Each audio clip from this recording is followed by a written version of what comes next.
Welcome back to Love by Design. I am Joan. If this is your first time, well, hello. And if you're a returning listener, well, thank you for joining me again today. So today we're still talking about the transcendent gate, and today we're going to be talking about gate 15. This is the gate that loves humanity. So if you think about this is the gate of the politician, the social reformer, the activist. But here's what makes this gate a bit both beautiful and quite dangerous, because people who have this gate, they care deeply about humanity as a whole. They have very strong ideas about how humans should treat each other. They want to organize the society so that everyone can be more loving.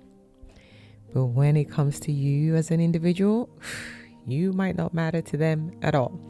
So, if you've ever been drawn to someone who's passionate about making the world a better place, only to feel completely, totally invincible in their presence, you want to stay tuned. Or maybe you have this gate 15 and you struggle with why people expect personal warmth when you're just focused on the collective good. Or if you've seen how idealism can become extremism, well, gate 15 might be at play. So at the end of today's episode, you will understand one of the most powerful and potentially one of the most destructive forms of transcendent love. Let's dive into gate 15, shall we? Okay, so gate 15 lives in the G center. Again, this is the center of identity, of direction, and of love. This gate is all about collective love, logic applied to the human condition. So, like I mentioned, this is the love of humanity as a whole, the love of being human, and the desire to organize the society so that humans can be better, more loving towards each other, right?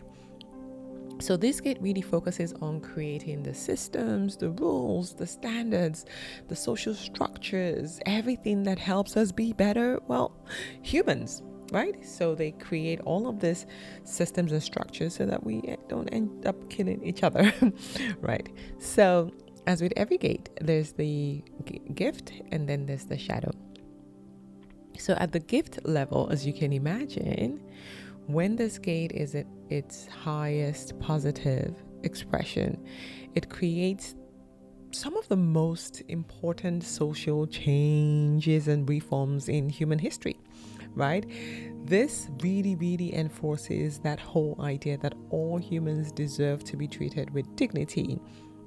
So what do we need to do? We need to write that into our constitution. We need to create laws that protect people. We need to build systems that really support humans living together and thriving. So this is such a powerful, beautiful gate in its highest frequency.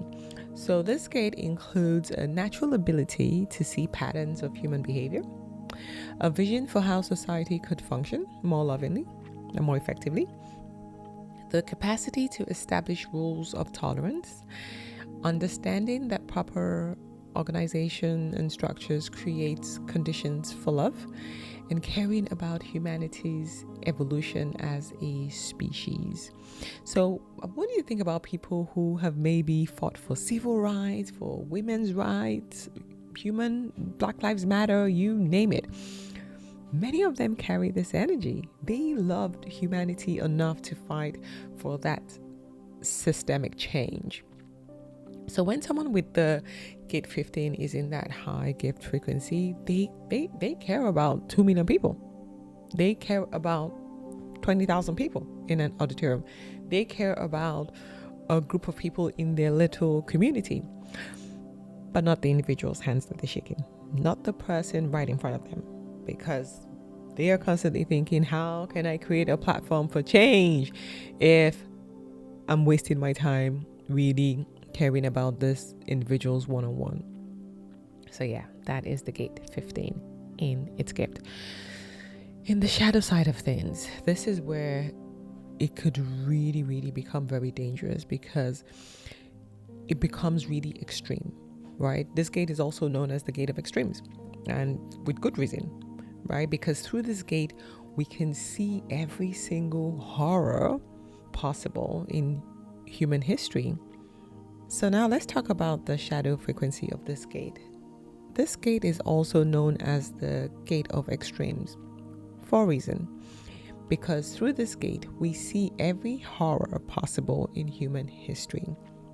The shadow says the only way we can organize our society so everybody is loving is to get rid of those who don't love. So they're over there. That's where they live. Let's eliminate them. So when you think about horrors in our history, things like the concentration camps, the killing fields, the genocides, all the twisted craziness of our lifetime, this is the gate 15 in the shadow, right? This is the thinking that, well, we just need to remove the people who don't fit, and then we can have the ideal world that we want. So in the shadow expression, it looks like real extreme judgment of people who don't match their ideals. This very moral superiority and over righteousness, right? The dehumanization of individuals for the greater good, loving humanity in theory while being cruel to actual humans. Yes. Or using logic to justify horrific treatment of others. I hate to say this, but I have seen this. I met a person once who was in the gate 15 shadow. They're extremely passionate activists out there, social causes. But the way they treat their partners, the way they treat their family members, their colleagues, wow, a lot of coldness. And it's constantly, but I'm just fighting for the greater good. Well, that is the gate 15 in the shadow. They want everyone to meet their standards, or else it's crucify them. So this gate is known as that, the politician's love, right? This is the gate of the politician. So if you think about a politician shaking hands in the crowd, do they really care about the individual? No, not really. They just care that there's 200 million people out there voting for them, right? Because it's all about activism. It's all about creating this community where they can care about humanity as a collective and not necessarily about the individual. So what about in relationships? How does this gate really look? So in relationships, the gate 15 can be quite challenging because for them, this is not personal. Their love is not personal. And once you try to make it personal, then they got a problem, right? They only care about how humanity should operate. And again, just as a reminder, you might have gate 15, but still have other gates. But I'm just focusing specifically on gate 15 if you only had gate 15. So it's very difficult for them to love another person one-on-one because, again, their love is more transcendent, is for the community and the greater good of humanity. So if you have the gate 15, you need to accept that your love operates differently. It operates at the collective level, not the individual level. You don't have to feel guilty for not being personally warm to individuals. You can channel your ideals into actual systemic change, not just the constant judgment about people not meeting your standards. You need to watch very carefully for the shadow because, again, like I mentioned, the shadow of extremes, is about this moral superiority where you're either up to par or it's crucify them. And you need to remember that individuals are still humans, right? They're not just concepts, they're also humans. You're fighting for humanity, but the humans are what makes humanity important. And so if you're in a relationship with someone who has the gate 15, well, now you have to understand that the passion is for humanity, and so maybe it's not necessarily for you, right? Don't take their lack of personal warmth as rejection. No, they're just wired and designed differently. Appreciate their vision for the better world, right? Know how to set boundaries around judgment and their moral superiority for when it does try to show up. And you might need to find your personal intimacy needs elsewhere, right? It's very, very crucial that you understand that this gate operates very, very differently.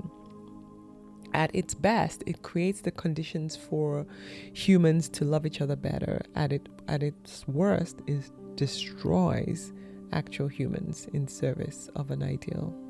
Very, very powerful gate. Okay, so do you have the gate 15? Or do you know someone who has the gate 15? Or are you in a partnership with someone who has the gate 15? How did that work out for you? What were some of the challenges that came up? And if you do have the gate 15, have you found that you're more in the shadow self versus the gift self? And how can you try to make certain changes so that you can transform from the shadow to the gift? Remember, every single gate is a gift. So as long as we're operating by design, we're living by design and operating as a high frequency, then the gate will express as a gift and not a shadow. But if you're not, then that's where we get into trouble and our partners get into trouble, or we find it difficult to attract people that are right for us. Okay, so that's it for this week. Gate 15. We only have one more gate to go. Oh my God, this has been such an exciting journey. So I want to hear from you. I want to hear what has been some of the biggest ahas for you. Have you found out all your love gates yet? And how is that shifting the way you show up for yourself and you show up in love and you show up in the world as well? Let me know. Well, until next week, this has been Love by Design. I am still Joan. Keep dating by design and not by default. See you next week.